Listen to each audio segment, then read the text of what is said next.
Assalamualaikum. Waalaikumsalam. Hmm, Bu Nia, bolehkah saya meminta waktunya? Saya mau bercerita tentang apa yang saya rasakan akhir-akhir ini di kelas, Bu. Baik Bu Novi, apa yang mau Ibu ceritakan?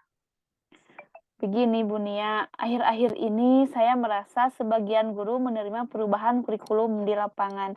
Sepertinya kurang baik. Jadi menurut Bu Novi, apa yang Ibu harapkan dari obrolan kita hari ini? Saya mengharapkan solusi atas permasalahan saya tentang penerimaan perubahan kurikulum merdeka di lapangan. Menurut Bu Novi, hal apa saja yang membuat guru-guru kurang respek terhadap perubahan kurikulum?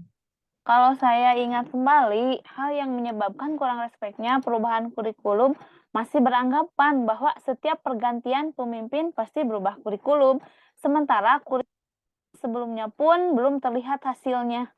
Kedua, kita kan baru saja terlepas dari pandemi, sehingga banyak sekali penyesuaian pembelajaran yang harus kita benahi kembali. Ketiga, sosialisasi dan mekanisme tentang kurikulum merdeka belum merata. Gitu, Bu.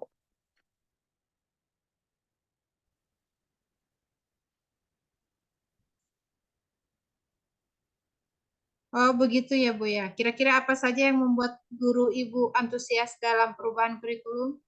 Menurut saya, perubahan kurikulum ini harus disesuaikan dengan pelatihan sumber daya manusia yang serentak dan merata, tidak pandang bulu dan pilih-pilih.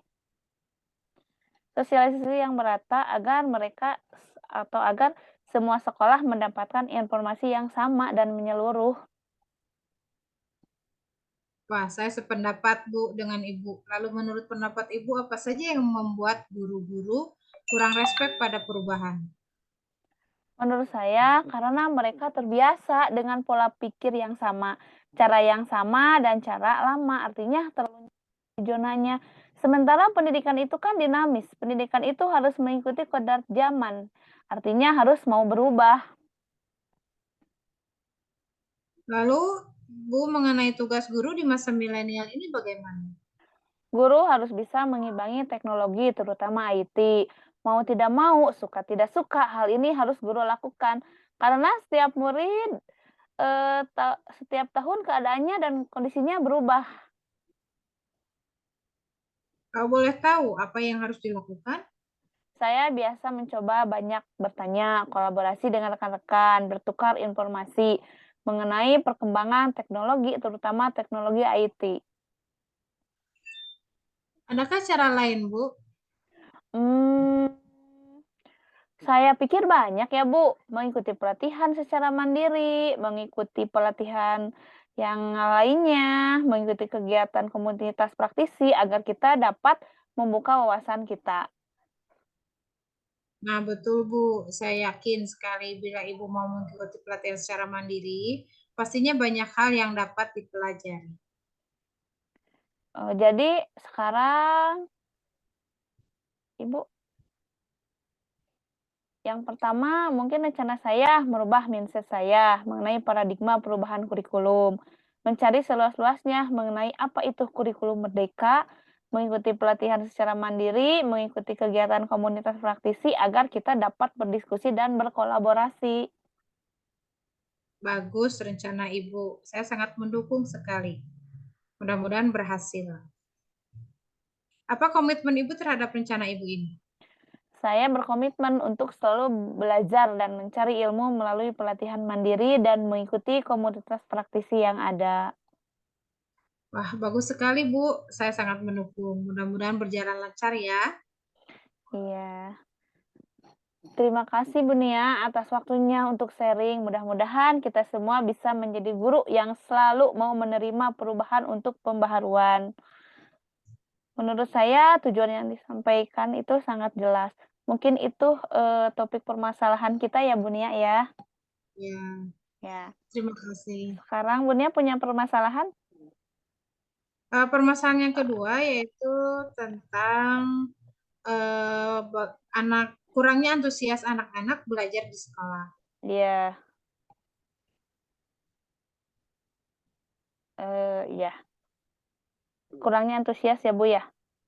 Iya, Iya. Begini Bu Novi, akhir-akhir ini saya merasa murid-murid di kelas saya kurang antusias dalam menerima pembelajaran dari saya. Selain itu, jumlah murid-murid yang mengerjakan tugas hanya 50% tiap kelas. Nah, jadi menurut Bunia apa yang Ibu harapkan dari obrolan kita hari ini, Bu? Saya mengharapkan solusi atas permasalahan saya tentang antusiasme murid-murid yang saya ajar, Bu. Menurut Bunia, hal apa saja yang membuat murid-murid Ibu kurang antusias pelajaran bersama Ibu? Kalau saya ingat kembali, hal yang menyebabkan murid saya kurang antusias adalah yang pertama, pembelajaran saya sedikit membosankan. Terlalu monoton, saya terlalu dominan untuk berbicara. Bercerita di depan murid-murid saya. Yang kedua, saya tidak memberikan kesempatan buat murid untuk berpendapat atau aktif berbicara pada pembelajaran saya. Oh, begitu, Bu. Kira-kira apa saja yang dapat membuat murid Ibu antusias dalam pembelajaran itu? Menurut saya, murid-murid pasti menginginkan pembelajaran yang asik, tidak monoton, tidak Ya, membosankan. ya. Wah, saya sependapat dengan Ibu. Lalu, menurut pendapat Ibu, apa saja yang bisa membuat murid-murid asik dan tidak bosan pada pembelajaran Ibu? Ya, menurut saya pembelajarannya harus berpusat pada murid. Murid diminta untuk aktif dalam pembelajaran. Kemudian adanya ice breaking ataupun games supaya pembelajaran lebih menarik. Lalu, Bu, mengenai tugas yang diberikan kepada murid-murid Ibu, apa penyebabnya sehingga kurang antusias dalam pengumpulan tugas? Kemungkinan karena tugasnya terlalu banyak dan berisi banyak pertanyaan, tanpa saya berikan sumber belajar yang beragam dan mengasihkan. Kalau boleh tahu, Ibu menggunakan sumber belajar apa saja di kelas? Saya biasa menggunakan buku teks yang ada di perpustakaan. Adakah sumber belajar selain buku teks, Bu? Saya pikir banyak sebetulnya. Ada sumber belajar seperti video dari YouTube, artikel di blog, atau tulisan ilmiah internet, atau bisa juga kita menggunakan aplikasi yang sedang tren ya Bu ya, sepertinya TikTok, Reels, di IG. Nah, betul sekali, Bu. Saya yakin sekali bila Ibu bisa menggunakan berbagai macam sumber belajar, pasti akan membuat murid-murid antusias dalam pembelajaran. Jadi, sekarang apa rencana Ibu untuk menyelesaikan masalah ini? Yang pertama, saya merancang pembelajaran yang mengasihkan dengan menggunakan sumber belajar yang beragam, seperti YouTube dan TikTok. Kemudian Hmm, yang kedua, saya akan memberikan tugas tidak terlalu banyak. Kemudian bentuk tugasnya juga sesuai dengan minat dan bakat murid-murid saya. Istilahnya, saya akan melaksanakan pembelajaran yang berdiferensiasi, sehingga murid tidak terkesan dipaksa, tetapi mereka memang senang mengerjakan tugasnya. Misalnya menggunakan bentuk drama, lagu, puisi, pantun, laporan, laporan digital. Bagus sekali rencana Ibu. Mudah-mudahan berhasil ya, Bu. Apa komitmen Ibu terhadap rencana ini, Bu? Saya berkomitmen untuk selalu membuat rencana pembelajaran yang mengasihkan, menggunakan sumber belajar untuk eksplorasi materi sehingga murid-murid saya dapat menjalankan merdeka belajar dan saya akan membuat murid-murid saya senang dalam kegiatan eksplorasi materi. Tanpa ada unsur paksaan, akan saya serahkan pemilihan sumber belajar pada murid-murid saya. Wah, bagus sekali Ibu. Saya sangat mendukung. Mudah-mudahan semua berjalan lancar dan sesuai harapan ya, Bu. Ya, terima kasih Bu Novi atas waktunya untuk sharing. Mudah-mudahan kita semua bisa menjadi guru yang selalu dirindukan oleh murid-murid kita. Amin. Ya, Bu. Udah ya, Bu ya. Assalamualaikum. Waalaikumsalam.